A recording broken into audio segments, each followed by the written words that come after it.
네, 안녕하세요. 미국 복덕방 이야기의 한상철입니다. 네, 오늘은 조금 민감한 문제일 수도 있는 그 인터레스트 레이트에 대한 거에 대해서 좀 이야기를 해보려고 합니다.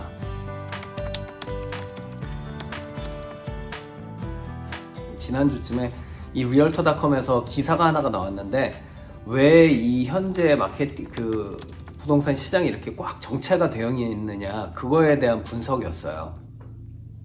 이제 거기서 첫 번째 이유로 꼽는 것이 높은 이자율입니다. 뭐 잘 아시겠지만 이자율이 이제 막 7%가 넘어갔어요. 그러니까 아무래도 바이어분들이 이렇게 머뭇머뭇거리시겠죠. 그럴 수밖에 없습니다. 네.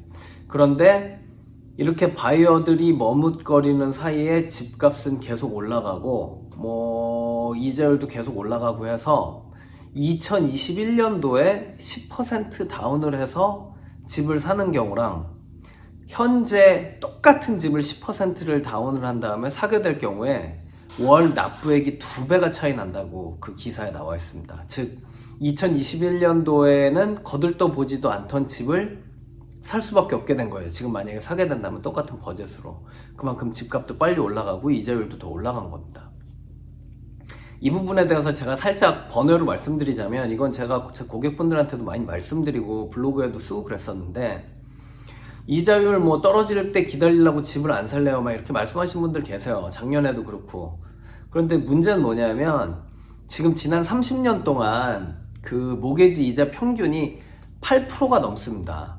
근데 지금 현재 7점 몇 프로예요. 그러니까 현재도 이자율이 더 올라갈 확률도 충분히 있는 겁니다. 그런데 이 부분을 간과하시는 거예요. 그냥 이자율 높으니까 몇 년 전보다 나 이거 이자율 떨어질 때까지 기다릴래 이렇게 생각을 하시는 거예요. 그런데 좀 더 현실을, 그리고 시장을 좀 더 객관적으로 바라보시고 정보도 조금 더 이렇게 취하시고 그러셔서 보다 현명한 결정을 내리셔야 돼요. 주변 분들이 막 이자율 떨어질 거니까 왜 집을 왜 사? 이런 루머 듣지 마시고, 제가 늘 말씀드리지만 하여간, 그래서 본론으로 돌아와서 하여간 이자율이 높기 때문에 일단 바이어가 좀 줄었습니다. 그 부분은 확실해요. 셀러도 마찬가지예요. 셀러도 많이 줄어들었어요. 왜냐하면 셀러도 이 집을 팔면 다음 집을 사야 되는데, 현재 셀러분들 중에 뭐 대부분이 이 이자율 낮을 때 리파이낸스 하신 분들이거든요. 그러니까 굳이 집을 팔 필요가 없는 거예요. 지금 먼틀리 페이 내는 걸로 집을 산다고 하면 현재 살고 있는 집보다 훨씬 안 좋은 집을 사셔야 되는 거거든요. 그리고 뭐 현재 집값이 뭐 0.9% 정도 떨어졌다고 하지만 한국 분들이 좋아하는 뭐 이런 학군 좋은 동네, 거기에 집값이 계속 오르고 있습니다. 그러니까 이것보다 더 좋은 인베스트먼트가 없는 거예요. 이분들은 이걸 갖고 계시면 계실수록 이게 점점 집값이 올라가는 거예요. 밸류가 너무 빠르게. 그래서 셀러들도 집을 안 내놓고 있습니다. 그래갖고 지금 현재 서플라이는 모자라고 그 디맨드도 줄어든 상태고 이러다 보니까 시장이 뭔가 정체가 되어 있는 거예요. 거래수도 적고. 그래서 이런 현상 때문에 사실 그 new constructions, 그러니까 새로 짓는 집들이 요즘에 좀 더 잘 팔리고 있대요. 가뜩이나 그 새로 짓는 집들은 특히 빌더들이 이 파이낸스 컴퍼니 끼고 있으면은 뭐 이자율도 낮게 해주고, 그리고 뭐 클로징 비용도 깎아주고, 뭐 그리고 변호사 비용도 안 들고, 뭐 인스펙션 비용도 안 들고, 그러니까 그 집을 따로 수리할 필요도 없고 몇 년 동안. 그래서 이런 뉴 컨스트럭션들이 좀 붐이 일고 있다고 합니다. 이쪽이 좀 시장이 좀 호황이래요. 하지만 문제는 이쪽의 서플라이도 지금 떨어지고 있는 겁니다. 이쪽의 그 공급도 떨어지고 있어요. 왜냐하면 이 빌더들이 다 자기 돈으로 집 사갖고 짓는 사람들이 없어요. 결국은 얘들도 은행에서 빚을 내서 땅도 사고 자재도 사고 그래갖고 집 짓고 이러는 건데, 이자율이 올라갔으니까 얘들도 이제 집을 짓는 비용이 훨씬 많이 드는 거예요. 그래서 공급을 그렇게 수월하게 해줄 수가 없는 겁니다. 그래갖고 실제로 이 통계를 보면 현재 그 먼틀리, 그러니까 월 펄밋, 새로 짓는 집에 대한 펄밋 개수는 늘어나고는 있지만 올해 이 트렌드로 예상을 해보면 작년에 비해서 이 새로 집을 짓는 거에 대한 펄밋 자체가 되게 줄어들었대요. 줄어들 거래요. 그러니까 새로 짓는 집은 줄어들고 있는 거예요.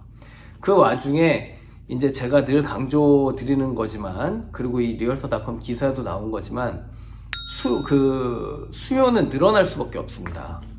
왜냐하면은 제가 진짜 한 100번은 말씀드린 것 같은데 구글에서 찾아보시면 나와요. 미국에서 첫 집을 사는 사람들의 나이가 32세에서 33세 정도입니다. 그리고 이 현재 32세에서 33세는 밀레니얼 세대인데 이 밀레니얼들은 베이비 부모보다도 머릿수가 많아요. 지금 현재 저희가 같이 살고 있는 이 현 세대에 있는 제너레이션 중에서 머릿수가 제일 많은 제너레이션입니다.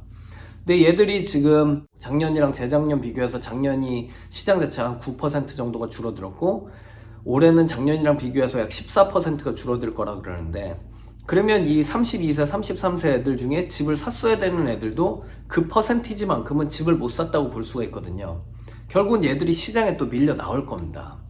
그래서 그렇게 됐을 경우에는 시장에 더 문제가 생길 거예요. 왜냐하면 지금 서플라이는 줄어들고 있는 상황이고 그 디맨드는 올라가게 되니까. 그래갖고 현재 시장 상황은 하여간 되게 정체가 돼 있는데 그 가장 큰 이유는 이자율이 올라갔기 때문이고 이자율 때문에 지금 현재 기존의 서플라이도 줄어들었고 디맨드도 줄어들었고 그래서 좀 그 새 집을 짓는 부분에 대해서 그쪽 시장이 조금 활성화되어 있지만 그 부분도 결국은 높은 이자율 때문에 줄어들 것이다. 하지만 디맨드는 늘어날 확률이 높기 때문에 그래서 집값이 더 빨리 올라갈 확률도 있다는 겁니다. 그래서 이 부분 꼭 기억하시고 이 부분에 대해서 보다 구체적인 정보나 자료가 필요하신 분들은 같이 일하시는 리얼터 분들에게 그런 자료를 부탁드려서 꼭 같이 한번 보시고 되게 명확하게 객관적으로 판단을 하셔서 앞으로 부동산의 시장에 어떻게 임하실지에 대해서 결정을 내리시는 게 좋을 것 같습니다. 네, 오늘 비디오가 도움이 되었거나 뭐 재미가 있었다면 구독, 좋아요, 알림 설정 꼭 눌러주시고요. 그러면 다음 비디오에서 뵙도록 하겠습니다. 감사합니다.